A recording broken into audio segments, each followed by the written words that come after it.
فرزند زہرا یہ حالات برے ہیں۔ کاشانۂ بصیرت ویب سائٹ، واٹس ایپ اور یوٹیوب چینل پر مشتمل ایک ایسا مکمل پلیٹ فارم جس پر محروم بصارت کے لیے بالخصوص اور تمام افراد کے لیے بالعموم سینکڑوں کی تعداد میں مستند اسلامی کتب دستیاب ہیں۔ لہذا گزارش ہے کہ آپ اپنی ذمہ داری نبھاتے ہوئے کاشانۂ بصیرت کی ویب سائٹ کو وزٹ، واٹس ایپ چینل کو فالو اور یوٹیوب چینل کو سبسکرائب کرنے کے ساتھ ساتھ بیل آئیکن کو پریس کیجیے تاکہ آپ علم کے حصول کے ساتھ ساتھ مذہب اہل بیت کی اشاعت میں بھی اہم کردار ادا کرتے رہیں۔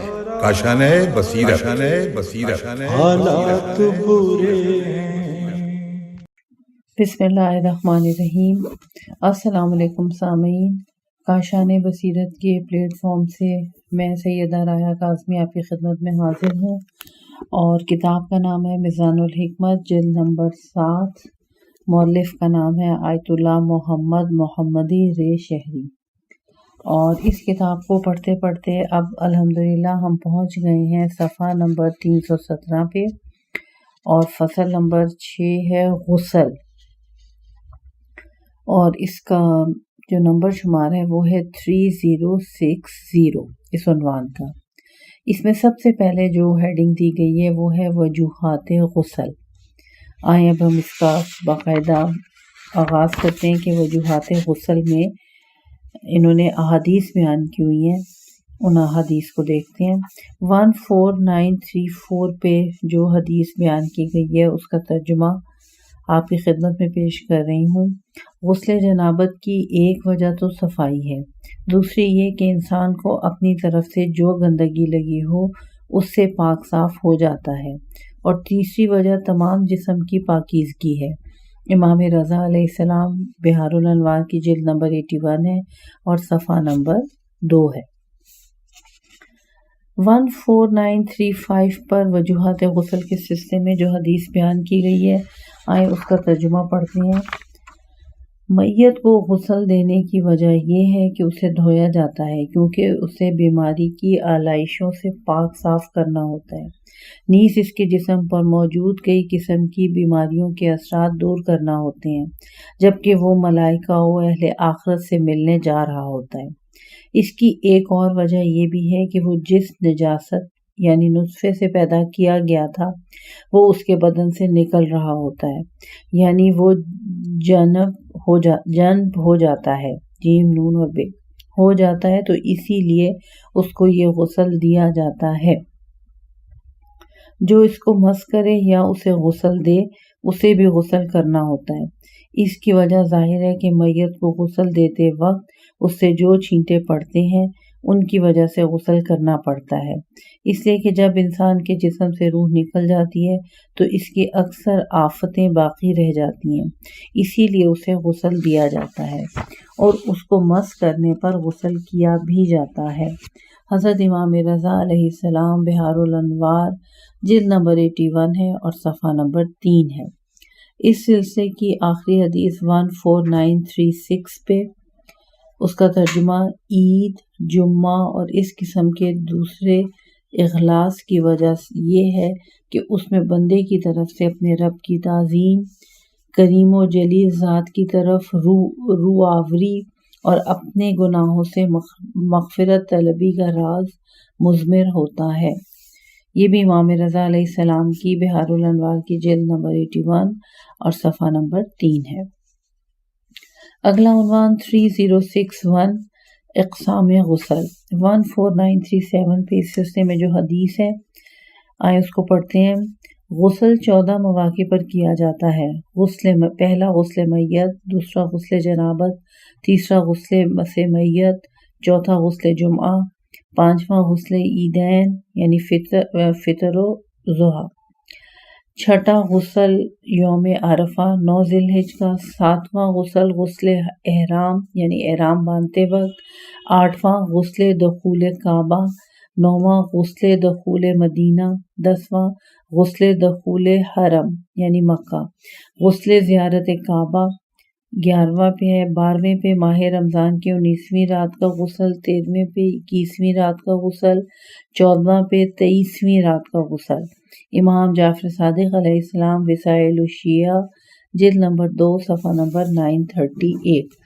قول مترجم فقہ کے نزدیک پہلے 3 غسل واجب اور باقی مستحب ہیں۔ پہلے 3 غسل کون سے واجب ہیں؟ میں ایک دفعہ پھر آپ کی یادآوری کے لیے پڑھ دیتی ہوں۔ پہلا غسل میت، دوسرا غسل جنابت اور تیسرا غسل مسح میت۔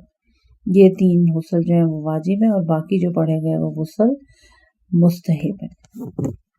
اگلی حدیث پہ آ جائیں 14938۔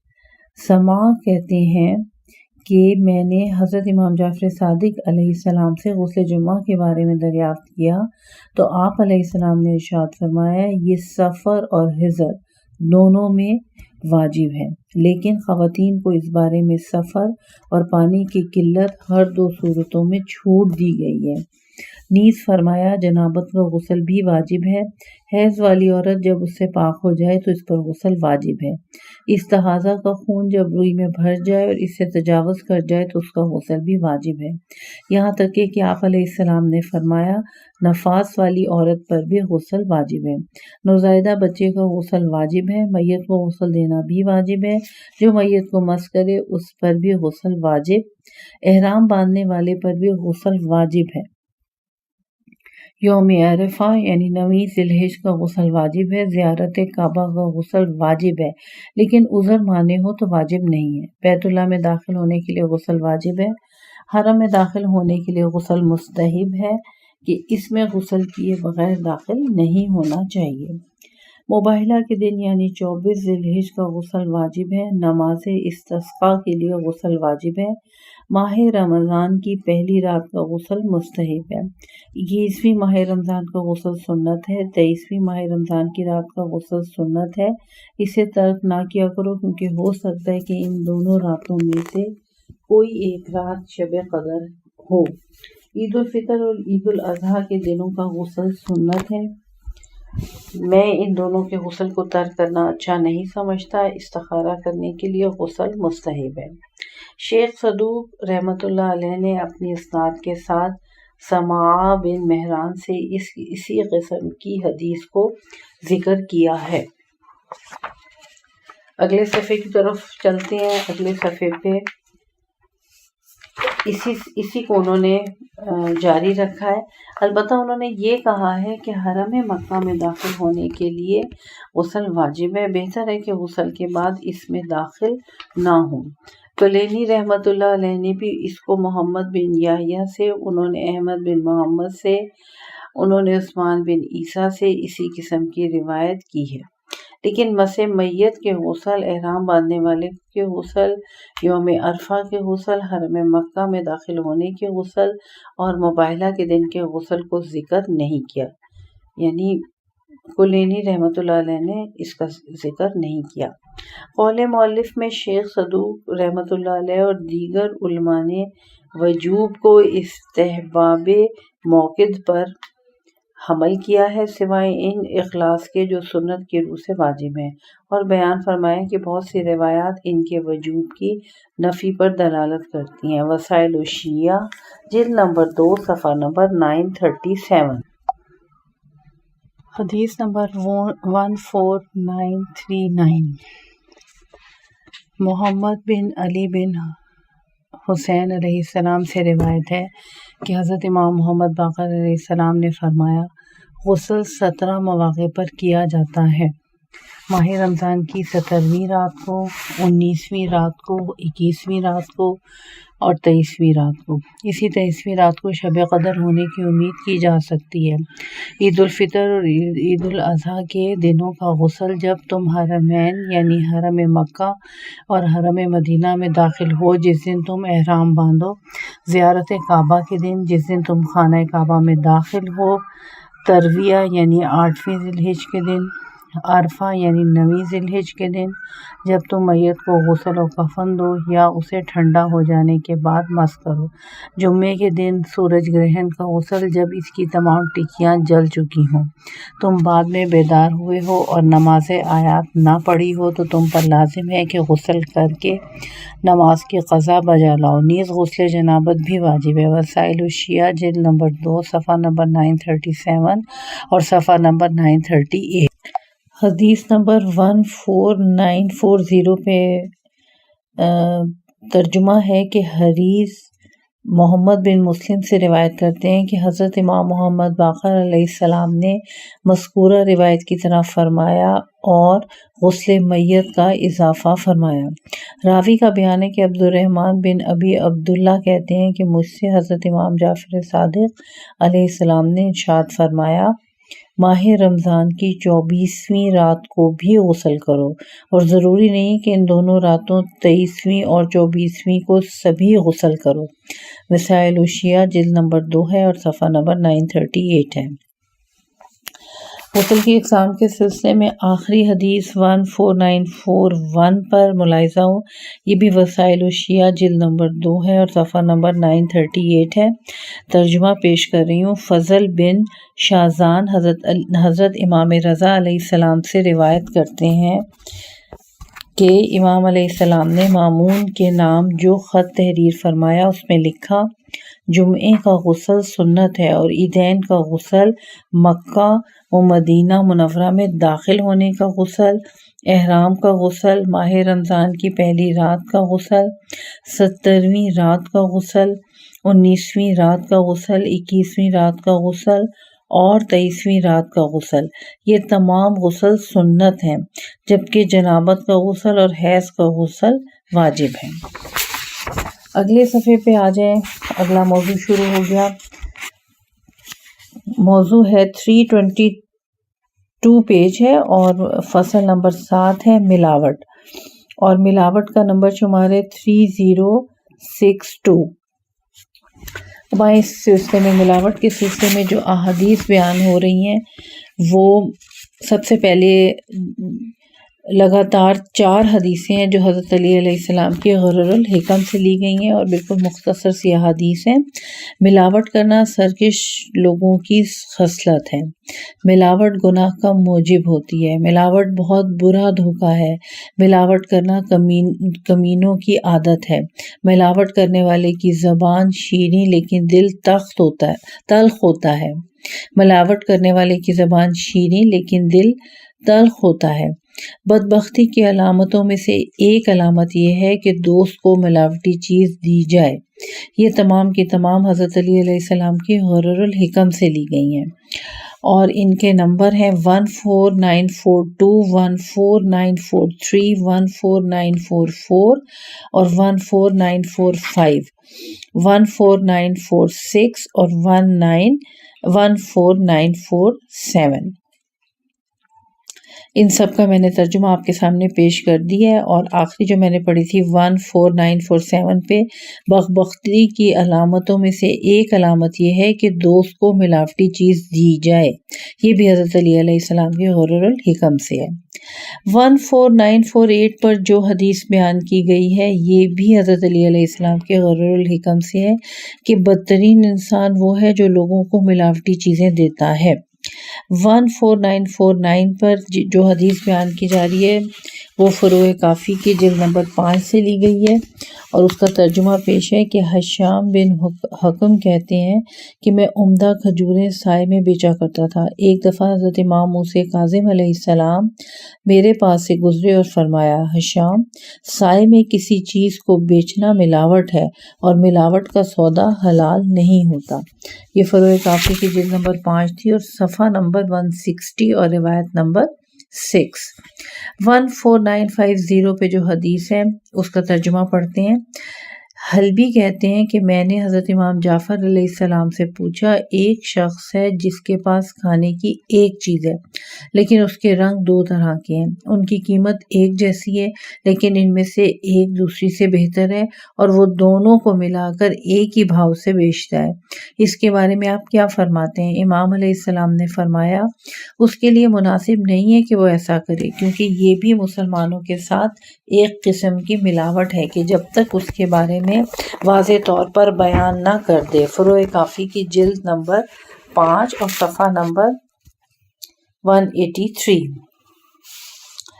14951 پر حدیث کا ترجمہ پیش خدمت ہے کہ ابھی صبا یعنی سین بے الف با اور عین صبا کا بیان ہے کہ میں نے واصلہ بن اسقا کے گھر سے ایک ناکہ خریدی، جب میں اسے لے کر باہر نکلا تو وہ واصلہ اپنی چادر کھینچتے ہوئے جلدی سے مجھ تک پہنچ گیا اور کہنے لگا، کیا تم نے ناکہ خرید لیا ہے؟ میں نے کہا ہاں میں نے خرید لیا ہے۔ اس نے کہا میں اس کے بارے میں تمہیں واضح طور پر بتا دوں۔ میں نے کہا اس میں کیا عیب ہے؟ اس نے کہا یہ موٹی تازی اور بظاہر صحت مند ہے، کیا تم اسے سفر کرنا چاہتے ہو یا اس کا گوشت کھانا چاہتے ہو؟ میں نے کہا میں اس سے حج کرنا چاہتا ہوں۔ اس نے کہا پھر اسے واپس لوٹا دو۔ یہ حالت دیکھ کر اس کے بیچنے والے نے اسے کہا تم نے یہ کیا کیا؟ خدا تیرا بھلا کرے، میرے سودے کو خراب کر رہا ہے۔ واصلہ نے کہا میں نے حضرت رسول خدا صلی اللہ علیہ وآلہ وسلم کو فرماتے سنا ہے کہ کسی شخص کے لیے یہ بات جائز نہیں کہ وہ کسی چیز کو فروخت کرے لیکن اس کے عیب بیان نہ کرے، اور اس بارے میں جاننے والے کسی دوسرے شخص کے لیے بھی جائز نہیں کہ وہ عیب جانتا ہو اور بیان نہ کرے۔ الترغیب والترہیب جلد نمبر 2 اور صفحہ نمبر 574۔ اسے حاکم اور بہقی نے بھی روایت کیا ہے۔ اسے حاکم اور بہقی نے بھی روایت کیا ہے۔ 14952 پر جو حدیث بیان کی جا رہی ہے اس کا ترجمہ پڑھتے ہیں۔ مسلمان کا بھائی ہوتا ہے، کسی مسلمان کے لیے یہ جائز نہیں کہ وہ کوئی چیز اپنے مسلمان بھائی کو فروخت کرے اور اس کے عیب اسے نہ بتائے۔ حضرت رسول خدا صلی اللہ علیہ وآلہ وسلم۔ اسے احمد ابن ماجہ، طبرانی اور حاکم نے بھی روایت کیا ہے۔ 14953 پر جو حدیث ہے اس کا ترجمہ پیش ہے کہ مومنین ایک دوسرے کے خیر خواہ دوست ہوا کرتے ہیں، خواہ ان کے گھر اور اجسام ایک دوسرے سے دور ہوں۔ فاسق و فاجر لوگ ایک دوسرے سے کھوٹ و ملاوٹ کرتے اور خیانت سے کام لیتے ہیں، خواہ ان کے گھر اور اجسام ایک دوسرے کے قریب ہی ہوں۔ حضرت رسول خدا صلی اللہ علیہ وآلہ وسلم۔ الترغیب والترہیب جلد نمبر 2 ہے، صفحہ نمبر 575 ہے۔ اسے ابو شیخ ابن حبان نے بھی روایت کیا ہے۔ 3063 پر جو موضوع ہے وہ ہے ہمارے دین میں ملاوٹ جائز نہیں۔ حضرت رسول خدا صلی اللہ علیہ وآلہ وسلم کی حدیث ہے جو بیان کی جا رہی ہے۔ 14954 پہ یہ حدیث ہے اور اس کا ترجمہ پڑھتے ہیں کہ حضرت محمد صلی اللہ علیہ وآلہ وسلم ایک شخص کے پاس سے گزرے جو غلہ بیچ رہا تھا۔ آپ صلی اللہ علیہ وآلہ وسلم نے اس سے پوچھا کیسے بیچ رہے ہو؟ اس نے بتایا تو اتنے میں آپ صلی اللہ علیہ وآلہ وسلم کی طرف سے وحی ہوئی، آپ صلی اللہ علیہ وآلہ وسلم اس میں اپنا ہاتھ ڈالیں۔ چنانچہ آپ صلی اللہ علیہ وآلہ وسلم نے اس میں ہاتھ ڈالا تو وہ اندر سے تر تھا۔ حضور صلی اللہ علیہ وآلہ وسلم نے یہ حال دیکھ کر فرمایا ملاوٹ کرنے والا ہم میں سے نہیں ہے۔ سنن ابو داؤد جلد نمبر 3 ہے، صفحہ نمبر 272 ہے اور حدیث نمبر 3452۔ اگلی حدیث جو بیان کی جا رہی ہے ہمارے دین میں ملاوٹ جائز نہیں سے متعلق 14955 پر ہے۔ حضرت رسول خدا صلی اللہ علیہ وآلہ وسلم مدینے کے بازار سے گزر رہے تھے کہ آپ صلی اللہ علیہ وآلہ وسلم غلے کے قریب پہنچے جسے فروخت کیا جا رہا تھا۔ آپ صلی اللہ علیہ وآلہ وسلم نے اس کے مالک سے فرمایا تمہارا یہ مال تو اچھا معلوم ہو رہا ہے، اس کی کیا قیمت ہے؟ اس وقت اللہ تعالیٰ نے آپ صلی اللہ علیہ وآلہ وسلم پر وحی فرمائی اس مال کے اندر ہاتھ ڈالیے۔ چنانچہ آپ نے ہاتھ ڈالا تو وہاں سے ناقص مال باہر نکلا اور اس سے فرمایا میں دیکھ رہا ہوں کہ تم نے مسلمانوں کے لیے خیانت و کھوٹ کو ملایا ہوا ہے۔ یہ وہی حدیث تھی جو پہلے بیان ہوئی ہے، اور اب دوسری دفعہ جو بیان ہوئی ہے وہ حضرت امام محمد باقر علیہ السلام سے بیان ہوئی ہے، اور فروع کافی جلد نمبر 5 اور صفحہ نمبر 161۔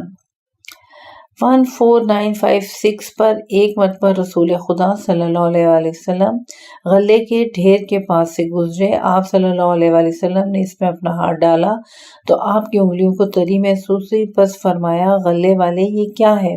اس نے جواب دیا یا رسول اللہ صلی اللہ علیہ وآلہ وسلم اسے آسمان سے نمی لگی ہے۔ آپ صلی اللہ علیہ وآلہ وسلم نے فرمایا پھر تو نے اسے غلے کے ڈھیر کے اوپر کیوں نہیں رکھا کہ لوگ اسے اپنی آنکھوں سے دیکھتے؟ یاد رکھو جو ملاوٹ کرتا ہے وہ ہم میں سے نہیں۔ الترغیب والترہیب جلد نمبر 2 ہے اور صفحہ نمبر 571 ہے۔ اسی سلسلے میں ایک اور حدیث آپ کی خدمت میں پیش کی جا رہی ہے، اور یہ جو ابھی میں نے اوپر حدیث پڑھی ہے اسے مسلم اور ابن ماجہ نے بھی روایت کی ہے۔ 14957 پر حدیث کا ترجمہ کہ ایک مرتبہ رسول خدا ایک شخص کے پاس سے گزر رہے تھے جو غلہ بیچ رہا تھا جس میں بڑھیا و گھٹیا مال ملایا ہوا تھا۔ حضرت نے اس سے فرمایا ان میں سے ہر ایک کو علیحدہ علیحدہ کرو، اس لیے کہ ہمارے دین میں ملاوٹ جائز نہیں ہے۔ یہ نقل کی گئی ہے کنز العمال حدیث نمبر 9974 اور الترغیب والترہیب جلد نمبر 2 صفحہ نمبر 572 سے۔ 14958 پر جو حدیث ہے وہ بھی غلے سے ہی کے متعلق ہے کہ اے غلہ بیچنے والے، کیا اس کا نیچے کا حصہ بھی ویسا ہی ہے جیسا اوپر کا حصہ؟ جو مسلمانوں سے کھوٹ کرتا ہے وہ ان میں سے نہیں ہے۔ رسول خدا صلی اللہ علیہ وآلہ وسلم کنز العمال حدیث 9512۔ 14959 پر جو حدیث ہے اس کا ترجمہ پیش خدمت ہے کہ مومن نہ تو اپنے مومن بھائی سے کھوٹ کرتا ہے، نہ خیانت کرتا ہے، نہ اسے مصیبت میں اکیلا چھوڑتا ہے، اور نہ ہی اس پر تہمت لگاتا ہے۔ حضرت علی علیہ السلام بحار الانوار جلد نمبر 10 اور صفحہ نمبر 100 ہے۔ 14960 پہ اس موضوع کی آخری حدیث ہے اور مختصر سی حدیث ہے حضرت علی علیہ السلام کی غرر الحکم سے۔ دوست کو ملاوٹی مال دینا بدبختی کی علامات میں سے ایک ہے۔ اگلا موضوع شروع ہوتا ہے 3065 پہ ملاوٹ کرنے والا ہم میں سے نہیں۔ اس سے متعلق جو حدیث بیان کی جا رہی ہے آئیں اس کا ترجمہ پڑھتے ہیں 14961 پہ۔ ترجمہ ہے کہ جو کسی مسلمان کو ملاوٹی چیز دیتا ہے یا اسے نقصان پہنچاتا ہے یا اسے مکر و فریب کرتا ہے وہ ہم میں سے نہیں ہے۔ حضرت رسول خدا صلی اللہ علیہ وآلہ وسلم اور حدیث بیان لی گئی ہے بحار الانوار کے جلد نمبر 77 صفحہ نمبر 146 جلد نمبر 10 اور صفحہ نمبر 317۔ کنز العمال حدیث ہے 9506۔ 14962 پر جو حدیث بیان کی گئی ہے اس کا ترجمہ ہے کہ جو شخص خرید و فروخت میں کسی مسلمان سے ملاوٹ کرتا ہے وہ ہم میں سے نہیں ہے، اور قیامت کے دن یہودیوں کے ساتھ مشہور ہوگا کیونکہ وہ مسلمانوں کے ساتھ سب سے بڑھ کر کھوٹ کرتے ہیں۔ حضرت محمد صلی اللہ علیہ وآلہ وسلم بحار الانوار جلد نمبر 72 اور صفحہ نمبر 334 ہے۔ اور 14963 پر مختصر سی حدیث ہے امام جعفر صادق علیہ السلام کی فروع کافی جلد نمبر 5 صفحہ نمبر 160 پہ۔ آئیں اس کا ترجمہ پڑھتے ہیں کہ جو ہم سے کھوٹ کرتا ہے وہ ہم میں سے نہیں ہے۔ 14964 پہ جو حدیث ہے وہ بھی مختصر سی ہے، جو کسی مسلمان سے کھوٹ کرتا ہے وہ ہم میں سے نہیں ہے، حضرت رسول خدا صلی اللہ علیہ وآلہ وسلم، اور یہ حدیث لی گئی ہے من لا یعذر الفقہ سے جلد نمبر 3 اور صفحہ نمبر 173 پر۔ 14965 پر اب ہم جو حدیث پڑھیں گے اس کا موضوع ہے 3065، اس کا نمبر شمار ہے اور اس کا موضوع ہے ملاوٹ کا انجام۔ ملاوٹ کا انجام سے متعلق حدیث 14965 پہ ترجمہ پیش خدمت ہے کہ جو شخص اپنے مسلمان بھائی کو ملاوٹی چیز دیتا ہے اللہ تعالیٰ اس کے رزق سے برکت اٹھا لیتا ہے، اس کی معیشت بری طرح تباہ ہو جاتی ہے اور وہ اسے اس کے نفس کے سپرد کر دیتا ہے۔ رسول خدا صلی اللہ علیہ وآلہ وسلم بہار الانوار ہے اور جلد نمبر 76 ہے، صفحہ نمبر 365 ہے۔ ملاوٹ کا انجام سے ہی متعلق اگلی حدیث 14966 پر ترجمہ پڑھتے ہیں، جو شخص کسی عیب دار چیز کو بیچتا ہے اور اس کے عیب کو بیان نہیں کرتا وہ ہمیشہ خدا کے غضب میں مبتلا رہتا ہے اور ملائکہ اس پر مسلسل لعنت کرتے رہتے ہیں۔ رسول اکرم صلی اللہ علیہ وآلہ وسلم، اور لی گئی ہے کنز الاموال حدیث نمبر 9501 سے۔ 14967 پہ جو حدیث ہے اس کا ترجمہ، جو شخص کسی مسلمان کے ساتھ ملاوٹ یا مکر و فریب کرتا ہے یا اسے دھوکہ دیتا ہے وہ ملعون ہے۔ امام موسی کاظم علیہ السلام اپنے آباء و اجداد سے، بہار الانوار کی جلد نمبر 103 ہے اور صفحہ نمبر 20 کا 103 ہے۔ 14968 پہ اس موضوع کی آخری حدیث، جو شخص کسی مسلمان سے ملاوٹ کرتا ہے وہ قیامت میں یہودیوں کے ساتھ اٹھایا جائے گا، کیونکہ یہودی مسلمانوں کے ساتھ سب لوگوں سے زیادہ ملاوٹ کرتے ہیں۔ رسول اکرم صلی اللہ علیہ وآلہ وسلم کی من لا یحذر الفقہ سے لی گئی حدیث ہے، جلد نمبر 3 تھی اور صفحہ نمبر 173 پر یہ موجود ہے۔ اگلا موضوع 3066 پر بدترین ملاوٹ کرنے والا، اس سے متعلقہ 2 حدیثیں ذیل میں پیش کی گئی ہیں، آئیں ان کو ترجمے کے ساتھ پڑھتے ہیں۔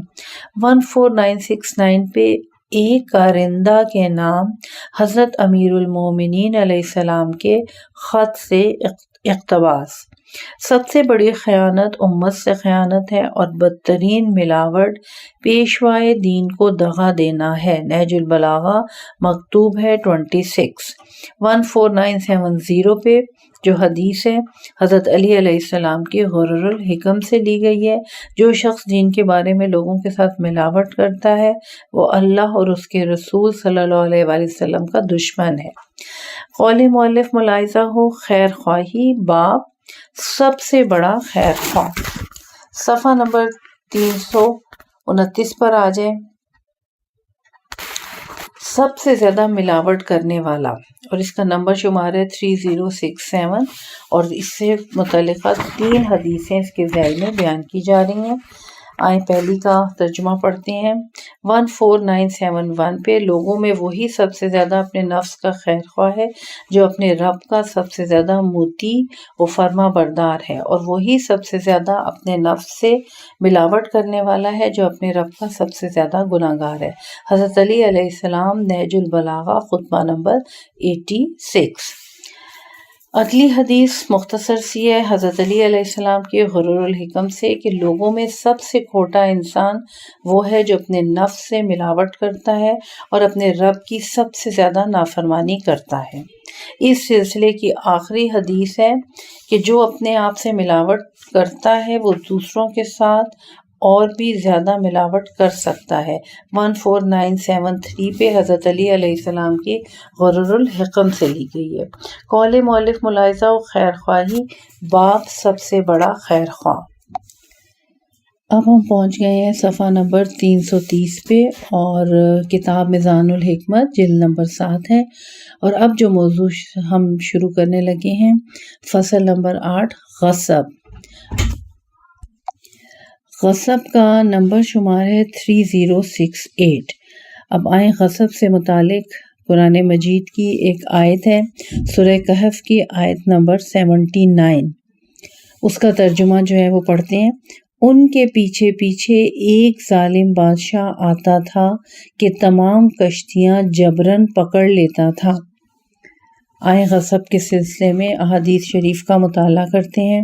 14974 پر جو حدیث پیش کی گئی ہے اس کا ترجمہ ہے، گھر میں ایک غصبی پتھر اس بات کی ضمانت ہے کہ وہ تباہ و برباد ہو کر رہے گا۔ حضرت علی علیہ السلام شرح ابن ابی الحدید جلد نمبر 19 صفحہ نمبر 72، بحار الانوار جلد نمبر 104 صفحہ نمبر 258 اور باب ہے 4، حضرت رسول اکرم صلی اللہ علیہ وآلہ وسلم وسائل الشیعہ جلد نمبر 17 صفحہ نمبر 309، اور یہی حدیث نہج البلاغہ کی حکمت نمبر 240 ہے۔ اور یہ جو ابھی میں نے پڑھا کہ گھر میں ایک غصبی پتھر اس بات کی ضمانت ہے کہ وہ تباہ و برباد ہو کر رہے گا، یہ حاشیے میں اس سے متعلق لکھا ہوا ہے بیان ہے، وہ بھی پڑھتے ہیں۔ سید رضی رضوان اللہ علیہ فرماتے ہیں کہ ایک روایت میں ہے کہ یہ کلام رسالت مآب صلی اللہ علیہ وآلہ وسلم سے منقول ہوا ہے، اور اس میں تعجب بھی کیا کہ دونوں کے کلام ایک دوسرے کے مثل ہوں، کیونکہ دونوں کا سرچشمہ ایک ہی ہے۔ مؤلف رسول اکرم صلی اللہ علیہ وآلہ وسلم کی یہ حدیث تھی۔ 14975 پر جو حدیث ہے اس کا ترجمہ، جو شخص کسی مومن کا مال ناحق غصب کرے تو اللہ کی توجہ اس سے ہمیشہ ہٹی رہے گی، اور وہ اس کے تمام نیکی و اچھائی کے اعمال سے ہمیشہ ناراض رہے گا جب تک وہ توبہ کر کے مال کو اصل مالک تک نہ پہنچا دے، اس کی کسی نیکی اور اچھائی کو نیکیوں میں درج نہیں فرمائے گا۔ رسول اکرم صلی اللہ علیہ وآلہ وسلم مستدرک الوسائل جلد نمبر 3 اور صفحہ نمبر ہے 146۔ اب آئیں اس سلسلے کی اگلی حدیث پڑھتے ہیں۔ 14976 پر غصب سے متعلق جو حدیث ہے مختصر سی اس کا ترجمہ پڑھتے ہیں۔ کسی کے لیے جائز نہیں ہے کہ وہ غیر کے مال میں اس کی اجازت کے بغیر تصرف کرے۔ حضرت امام مہدی عجل اللہ تعالی فرجہ شریف وسائل الشیعہ جلد نمبر 17 صفحہ نمبر 309۔ 14977 پر جو حدیث ہے اس کا ترجمہ پیش ہے، جو شخص کسی سے بظلم و جور اس کی زمین غصب کرے وہ اللہ کے حضور اس حالت میں پیش ہوگا کہ اللہ اس پر ناراض ہوگا۔ رسول اکرم صلی اللہ علیہ وآلہ وسلم کنز العمال حدیث 30266۔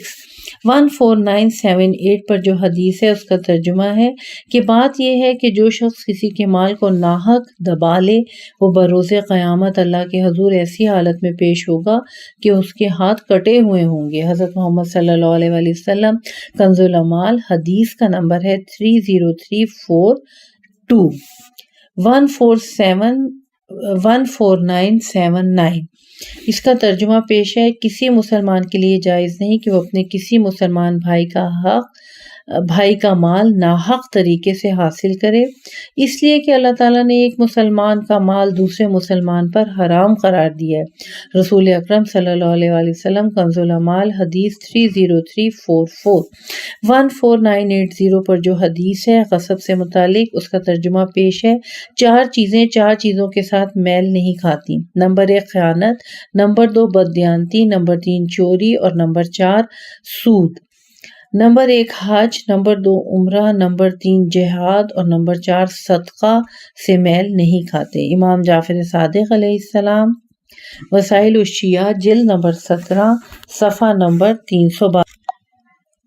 میں معذرت چاہتی ہوں، اس حدیث کو میں دوبارہ پڑھتی ہوں، ایک لفظ غلط پڑھنے کی وجہ سے معنی جو ہے وہ بدل گیا۔ 14980 پر جو حدیث ہے، چار چیزوں کے ساتھ میل نہیں کھاتی۔ وہ 4 چیزیں کون سی ہیں جو ایک دوسرے کے ساتھ میل نہیں کھاتی؟ نمبر 1 خیانت، نمبر 2 بددیانتی، نمبر 3 چوری، اور نمبر 4 سود۔ اس کے علاوہ جو دوسری 4 چیزیں ہیں جو ایک دوسرے کے ساتھ میل نہیں کھاتی، نمبر 1 حج، نمبر 2 عمرہ، نمبر 3 جہاد، اور نمبر 4 صدقہ۔ یہ حضرت امام جعفر صادق علیہ السلام کی وسائل الشیعہ جلد نمبر 17 اور صفحہ نمبر 312 سے لی گئی تھی۔ اگلی حدیث پہ آ جائیں 14981 پر۔ خدا کی قسم مجھے سادان یعنی ایک خاردار جھاڑی جسے اونٹ چرتا ہے کہ کانٹوں پر جاگتے ہوئے رات گزارنا اور طوق و زنجیر میں جکڑے ہوئے گھسیٹا جانا اس سے کہیں زیادہ پسند ہے کہ میں اللہ اور اس کے رسول سے اس حالت میں ملاقات کروں کہ میں نے کسی بندے پر ظلم کیا ہو یا مال دنیا میں سے کوئی چیز غصب کی ہو۔ خدا کی قسم اگر 7 اقلیم ان چیزوں سمیت جو آسمانوں کے نیچے ہیں مجھے دے دیے جائیں اور صرف اللہ کی اتنی معصیت کروں کہ چونٹی سے جو کا ایک چھلکا چھین لوں تو میں کبھی ایسا نہ کروں گا۔ حضرت علی علیہ السلام نہج البلاغہ خطبہ نمبر 224۔ عنوان ہے 3069 غاصب بدترین حالت سے دوچار ہوگا۔ یہ اس غاصب بدترین حالت سے دوچار ہوگا میں ایک ہی حدیث بیان کی گئی ہے، آئیں اس کو پڑھنے کا شرف حاصل کرتے ہیں۔ 14982 پہ عبدالعزیز بن محمد دارودی کہتے ہیں کہ میں نے حضرت امام جعفر صادق علیہ السلام سے پوچھا کہ ایک شخص ہے جس نے ناحق کسی کی زمین غصب کر کے اس پر مکان بنا لیا، اس کے بارے میں کیا حکم ہے؟ امام علیہ السلام نے فرمایا اس کی عمارت کو ہٹا دیا جائے گا، اس زمین کو اصل مالک کے سپرد کر دیا جائے گا اور ظالم یعنی غاصب کو مزدوری لینے کا کوئی حق نہیں ہوگا۔ وسائل الشیعہ جلد نمبر 17 صفحہ نمبر 311۔ اب ہم اس پارٹ کا یہیں پر اختتام کرتے ہیں۔ صفحہ نمبر 332 تک ہم نے پڑھ لیا، انشاءاللہ اب ہم صفحہ نمبر 333 سے اپنے اگلے پارٹ کا آغاز کریں گے۔ ابھی کتاب میزان الحکمت جلد نمبر 7 جاری و ساری